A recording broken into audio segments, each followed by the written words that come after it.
First of all congratulations. మీరు చాలా లిబరల్గా house నడుపుతా ఉన్నారు. మీరు మేమందరం పార్లమెంట్లో ఉన్నప్పుడు ఒక్కొక్క నిమిషం కోసం కొట్లాడుకునేది సార్. మీరేమో గంటలు గంటలు క్వశ్చన్ అవర్ తీసుకోవడం నిజంగా appreciate patience sir. Absolutely. So మీరు ఇచ్చినటువంటి లిబర్టీతో నేను ఒక మాట చెప్తాను సార్. ఇవాళ బీఆర్ఎస్ పార్టీకి సంబంధించినటువంటి మేమంతా కూడా రైతులకు బేడీలేసిన ఈ ప్రభుత్వానికి వ్యతిరేకంగా నల్లబట్టలు వేసుకొని వచ్చినామన్న విషయాన్ని మొట్టమొదటిగా చెప్తూ, మరి ఇవాళ మూసీ నదికి సంబంధించినటువంటి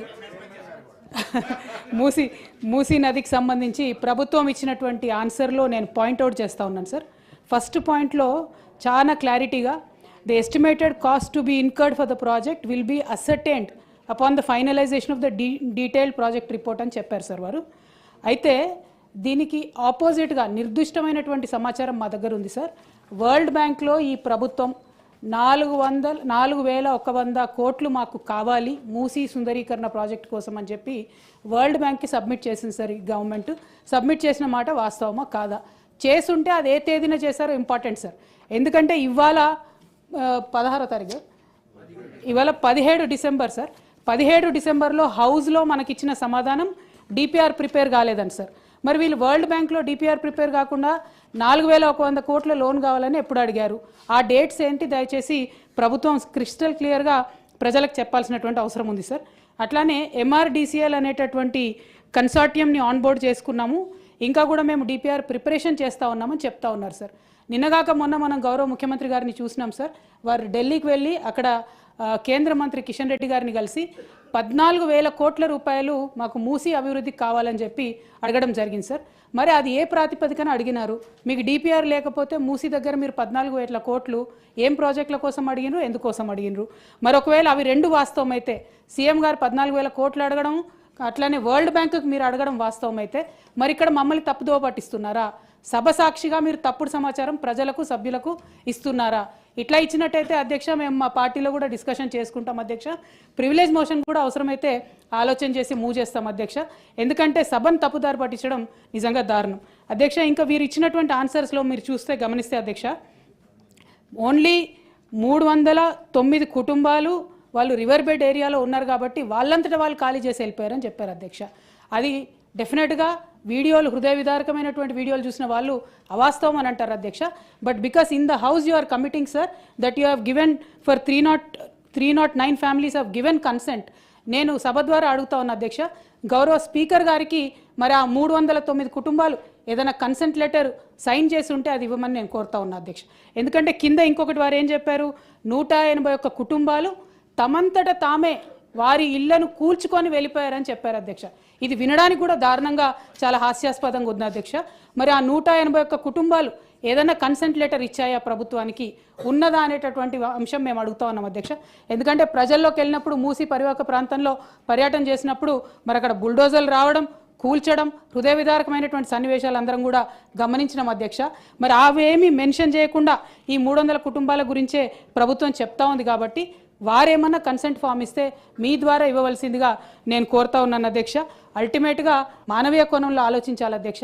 ఏ పేదవాడైనా గొప్పవాడైనా ఎవరికైనా ఒక సొంత ఇల్లు ఉండాలని ఉంటుంది అధ్యక్ష. ఇవాళ వీళ్ళు కూలగొట్టినటువంటి ఇల్లు అధ్యక్ష, మరి ఈఎంఐలు ఎవరు కడతారని ఏడుస్తున్నటువంటి పరిస్థితి ఉంది అధ్యక్ష. ఆ విషయంలో ఏమైనా ప్రభుత్వం ఆలోచన చేసిందా? మరి కూలగొట్టిన ఇళ్లకు ఈఎంఐ ప్రభుత్వం కడుతుందా? ఈ 3 అంశాల మీద స్పష్టత ఇవ్వాల్సిందిగా కోరుతా ఉన్నాను అధ్యక్ష. గౌరవ జీవన్ రెడ్డి గారు.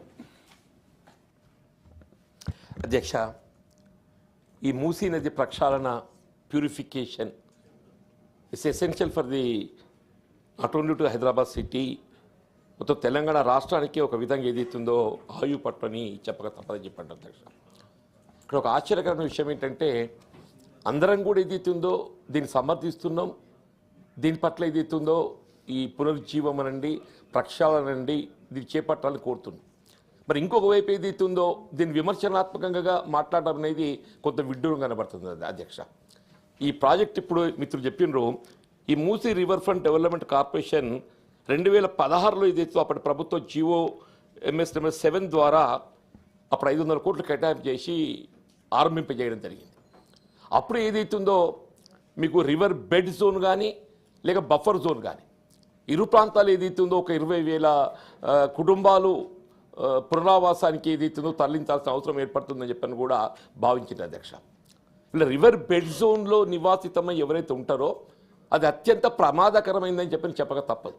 అంటే వాళ్ళకి ఇతరత్రా ఏదైతుందో నివాస యోగ్యమైనటువంటి ఇండ్లు లేకపోవడంతో విధి లేని పరిస్థితుల్లో ఆ మూసీ నది ఈ రివర్ బెడ్లో నిర్మాణం చేసుకోవచ్చు కాక, కానీ వాళ్ళకి ఏదైతుందో ప్రత్యామ్నాయంగా మరి నివాసిత వారికి వసతి చూపెట్టినప్పుడు ఏదైతుందో అది తప్పనిసరి. అది వారికి ఏదైతే ఇవాళ రాష్ట్ర ప్రభుత్వం ఇవాళ ఈ పునరావాస కార్యక్రమం అనేది ప్రధానం. ఏ ప్రాజెక్ట్ నిర్మాణం చేపట్టాలన్నా వీళ్ళ మూసీ ప్రక్షాళనే కాదు, మన ఇరిగేషన్ ప్రాజెక్ట్ నిర్మాణాలు చేపట్టాలని ఏ ప్రాజెక్ట్ నిర్మాణం చేపట్టాలన్నా పునరావాసం అనేది అత్యంత ప్రాధాన్యత సంతరించుకున్నది. ఆ పునరావాస ప్రక్రియను అమలు చేస్తూ ఎవరైతే నిరాశ్రులు అవుతారో వారికి మన స్థిరమైనటువంటి నివాసాన్ని కల్పింపచేస్తూ ప్రాజెక్ట్ అనేది కొనసాగింపచేయాలి. అందులో మాత్రం ఏదైతుందో ఏ విధమైనటువంటి ఒక భిన్నాభిప్రాయం రావడానికి వీలైతే అధ్యక్ష. నేనేమంటున్న గౌరవ మంత్రి గారిని, ముందుగా మీరు మూసీ రివర్ బెడ్ జోన్లో ఎవరైతే ఎన్ని కుటుంబాలు దాదాపు 1200 నుండి 1600 అని చెప్పనేదో నేను పేపర్లో గమనించాను అధ్యక్ష. మీరు 309 మంది ఏదైతుందో ఆల్రెడీ హ్యావ్ షిఫ్టెడ్ అని చెప్పని పేర్కొన్నారు, or they themselves have shifted అని చెప్పని పేర్కొన్నారు.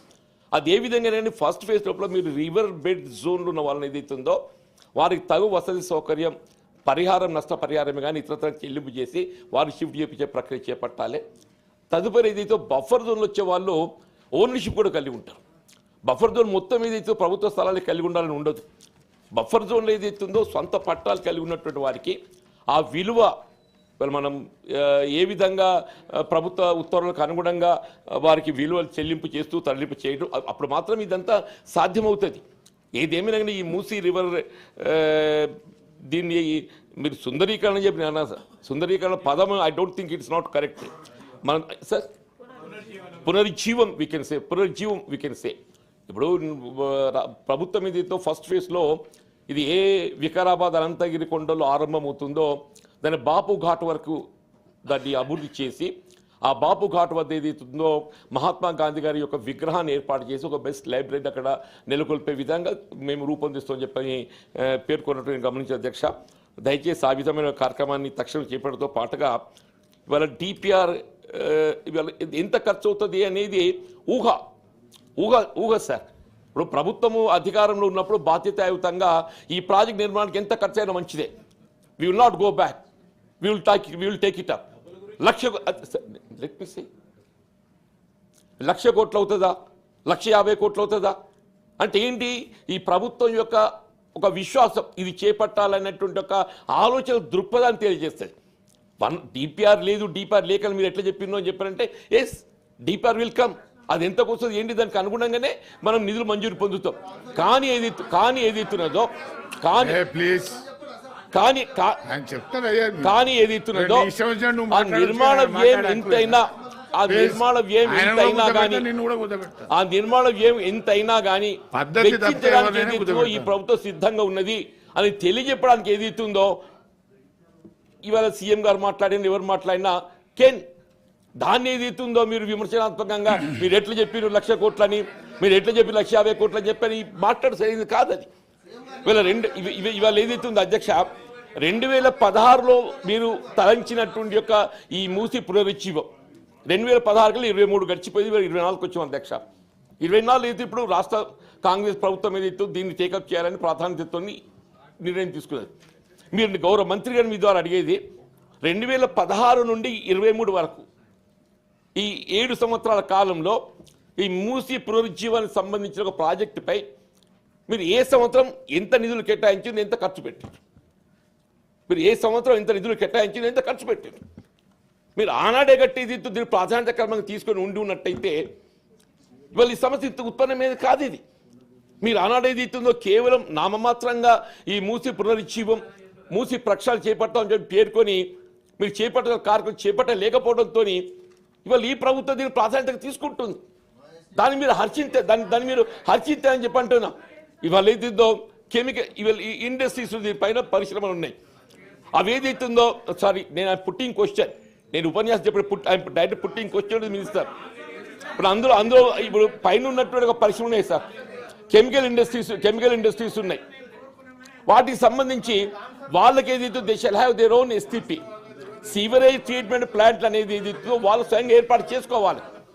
నేనేమంటా మీ ద్వారా సార్ గౌరవ మంత్రి గారిని, ఏ పరిశ్రమలు అయితే సీవరేజ్ ట్రీట్మెంట్ ప్లాంట్ లేక వాళ్ళకు వ్యర్థాన్ని ఈ మూసీ నదిలోకి విసర్జిస్తున్నారో, మలినాలు విసర్జిస్తున్నారో మీ కోరిక వాటి అట్లా నిలువ ఉందా? చేయండి అని చెప్పంటూ నేను ఎవరేమైనా కానీ ఏది ఉందో ఈ సీవరేజ్ ట్రీట్మెంట్ ప్లాంట్స్ మనం ఏర్పాటు చేయాలి. ఇప్పుడున్న పరిస్థితుల్లో అయితే 2000 MLD మనకు మళ్ళీ వస్తాయని చెప్పని మనం ఎక్స్పెక్ట్ చేస్తున్నాం. Question. ఇన్ కమింగ్ డేస్ ఏదైతే ఇట్ మే గో అప్. కాబట్టి ఇప్పుడే దీన్ని ఏదైతే అసలు ఆనాడే గట్ట దీన్ని నిలిపివేసి ఉన్నట్టయితే సమస్య రాకపోతుండే. ఆనాటి ప్రభుత్వాలు ఏదైతుందో Please. ఆశించిన మేరకు చర్యలు చేపట్టకపోవడంతో ఈ సమస్య ఉత్పన్నం అవుతుందని చెప్పి చెప్పక తప్పదంటూ నేను ఇప్పటికైనా ఈ రాష్ట్ర ప్రభుత్వం ఏదైతుందో ఈ మూసీ ప్రక్షాళన పునరుజ్జీవానికి సంబంధించి ప్రాధాన్యత క్రమంగా ఈ కార్యక్రమం చేపట్ట తలంచినందుకు నేను హర్షించడమే కాదు, మీరు దయచేసి నిధులనే సమస్య కాదు. రేపు అమృత్ 2 వస్తుంది సార్. కేంద్ర ప్రభుత్వం ఏదైతుందో అమృత్ 2 వస్తున్నది. మీరు అమృత్ 2లో దీన్ని చేర్చి అమృత్ 2 ద్వారా ఏదైతుందో నిధులు మనం పొందడానికి అవకాశం లభిస్తాయి చెప్పండి. దయచేసి ఆ విధంగా ప్రయత్నం చేయండి. ఎక్కడికొచ్చేది ఎత్తున్నదో అమీర్ అలీ ఖాన్, ఎక్కడికొచ్చేది ఈ ముసీ రివర్ ప్రాజెక్ట్ లో మనం ఏదైతుందో చేయండి. Next ఏ వివాదం లేకుండా ఇది ముందుకు పోవాలంటే ఇందులో ఏదైతే నిర్వాసితులు అవుతారో వారి పునరావాసంనే ప్రధానమైన ఒక అంశం.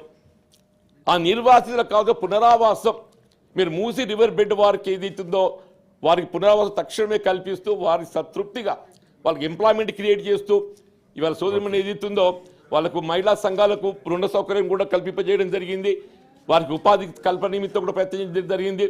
అట్లే బఫర్ జోన్లో కూడా సంబంధించి ఏదైతున్నదో నిర్వాసితులయ్యే వారిని వారి యొక్క హక్కుకు అనుగుణంగా వారి పరిహారం చెల్లింపు చేసి అప్పుడు మాత్రం ఏదైతే ప్రొసీడ్ అయితే ఏ విధమైన సమస్య ఉత్పన్నం కాదు అని చెప్పి పేర్కొంటూ అంటే సార్ చైర్మన్ గారు నిజంగా ఈ ప్రాజెక్ట్ కంప్లీట్ అవుతే హైదరాబాద్ నగరానికి ఏదైతుందో it will Boost up Hyderabad image I'm telling. It will Boost up Hyderabad image I'm telling sir. అక్కడ మన పశ్చిమ ఆరంభం అయితే తూర్పు వరకు ఏదైతుందో కృష్ణా నది వరకు అసలు మనకు ఈ మూసీ నది ఒక విధంగా వరంగా భావిస్తామని చెప్పి అంటున్నాం. అటువంటి ఒక వరాన్ని మనం ఉపయోగించుకోవాలి, అది మన బాధ్యత అని చెప్పి అంటున్నాం. దయచేసి మంత్రి గారు నేను అడిగినటువంటి ఒక వివరాలకు నాకు స్పందించాలని కోరుతూ అమీర్ అలీ ఖాన్ గారు. Chairman sir, I welcome the Musa Nadi project, sir. Sir, this was conceived in 1980 somewhere.